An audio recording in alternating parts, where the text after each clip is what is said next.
Hello, Dr. Licciardi. Farrah, it's so great to see you again. I'm real excited to see what's going on in your scans. We've got your repeats, so I do have a copy of the previous ones, and we'll kind of see how they compare. Fingers crossed it's changed, because I feel like a whole new woman from changing my brain. So tell me, what have you done? What have the last months been like for you? Yes, so like right after I left here, I started the supplements that I thought would best help me here at the office. GABA was most important for me, since the center of my brain that I learned was, like on high alert or anxiety or stress. So GABA was my go-to probably every day. That's something that I really recognized. I could focus, I could get better sleep. So I've had great sleep. What a difference that makes, right? Yes.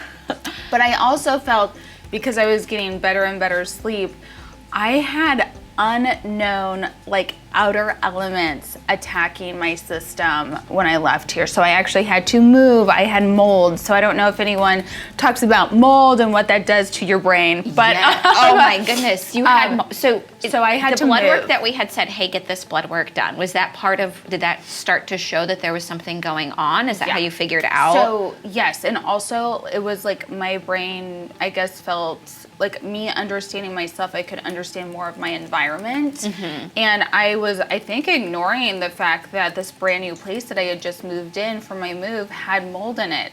So it got so severe, like ear infections, sinus infections, and I was like, okay. So severe. It got so severe, so we had to emergency move after I saw you. It was wild. But I'm really glad you figured it out. Some people live in mold for years. They don't realize they've got water damage, and so that's what mold happens. Is if you had flooding, a pipe burst, air conditioning broke, anything that's a source of a water leak, and you can't always see it. A lot of times I couldn't see it. It'll be underneath the baseboard, it'll be under the carpet or behind a wall. Really good areas to make sure you're testing and checking for mold. It's under sinks and faucet areas. So this was in my shower that went into my bedroom where I was sleeping at night. I think you're breathing it all night long. So it was super dangerous. It felt like I lost my brain and a lot of other things. So now that you're seeing me as healthy as I am, I'm just super excited to just say I got very big news since the last time I saw you. No matter the mold, no matter the attacks, no matter anything on my system that would affect my brain and my well-being, I'm just, again, I started off by saying I'm grateful for the supplements that I got here. That really helped something calm down so I could figure things out. Other than my normal of freaking out, probably.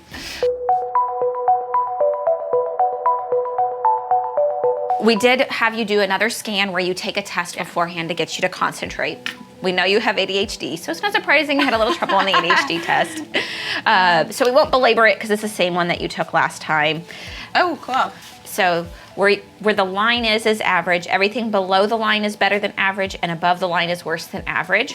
So these scores here above the line are consistent with your ADHD diagnosis, that you have trouble with focus and concentration. Yeah. So we knew that. Certainly do. So poor concentration is kind of the core feature of ADHD, but it's also caused by anxiety, depression, PTSD, mood disorders. So you could have 10 different causes for poor concentration, ADHD only being one of them. And I think that's why my glass was because of the trauma, because of the anxiety, because of the stress. On top of ADHD, that's So when all those other things are more manageable, now you don't have 4 things giving you poor concentration. You have 1, and you can compensate. So there's strategy. So ADHD, yes, there are medications, but there's also techniques, time management, organization, keeping lists and calendars and planners, right? Because the pill doesn't keep it all organized for you. It just helps you to, Yeah, my medication was not doing the organizers, setting the alarms, trying to communicate with my family. So I'm happy I can do that. So here are your scans. We're going to dive right in. These are your old ones, and these are the new ones. So this is an improvement in your brain health, that we see your brain has more even blood flow throughout. Can I just be oh my God. Gonna walk around and show it. Pull it right out of my purse. My brain makeover is better than real life makeover. This is crazy. I like that, brain makeover. That's a great I'm description. for it. Your temporal lobe was your mood regulator. So Okay. low activity was the moodiness, the emotional roller coaster with irritability or flashes of anger happens with low temporal lobes. Oh. So with good temporal lobe, it's more steady and even keeled. Okay, cool. And then the other thing we see is the general overall blood flow. See how bumpy this is versus how smooth this looks. This is healthier. So this that's is good. amazing. The takeaway is you have a beautiful makeover that this looks healthier than this does. That is insane. You know, it's working.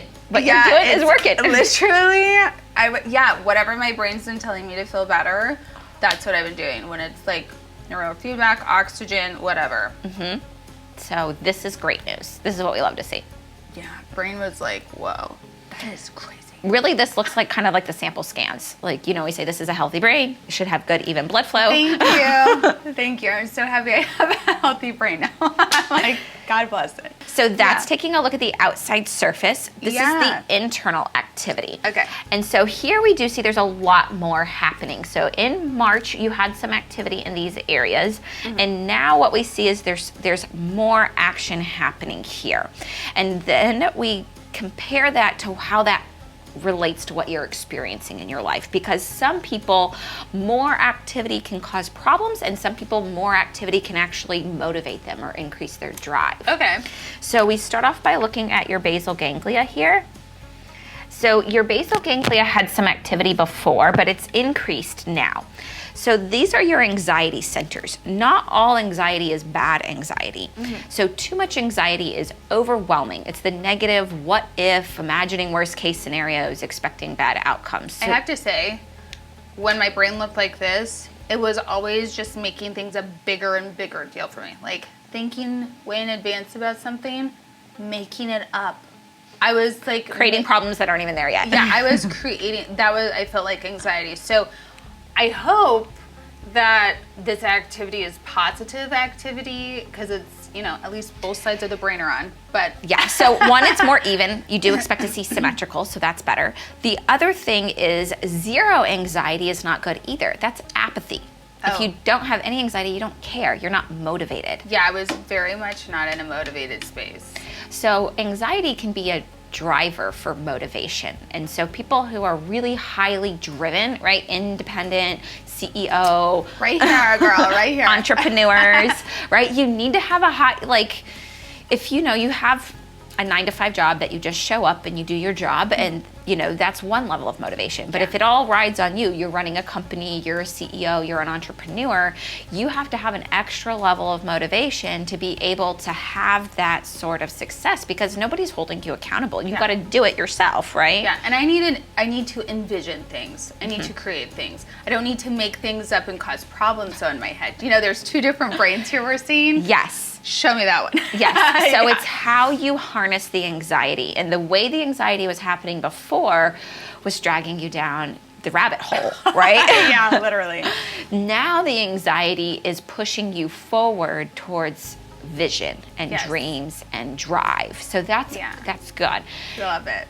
So we want to be able to have that anxiety as being driven and motivated, that's harnessing it productively without it feeling overwhelming. And meditation's a great strategy to be able to use your anxiety in a good way. Yeah. That it lets you feel that sense of calmness so that the anxiety isn't just like overwhelming, right? Yeah. I love it. So being that driven or motivated can be that positive side of anxiety. Then this is the thalamus. It's a relay center. So it's in charge of regulating a lot of things like your appetite, your sleep, your libido. And so we want to keep activity. You don't want zero activity. You want those things to be regulated. Thalamus can also correlate with symptoms of depression. Okay. So if you're having low mood or low motivation, those feeling downs, that can be related to thalamus activity. Okay. But you're doing so much better with depression, right? We had that dip, and now it's so great. So then the next area. So what does this mean then? Because it's definitely more on and awake, which I'm just happy to see more of my brain on Yeah. Okay.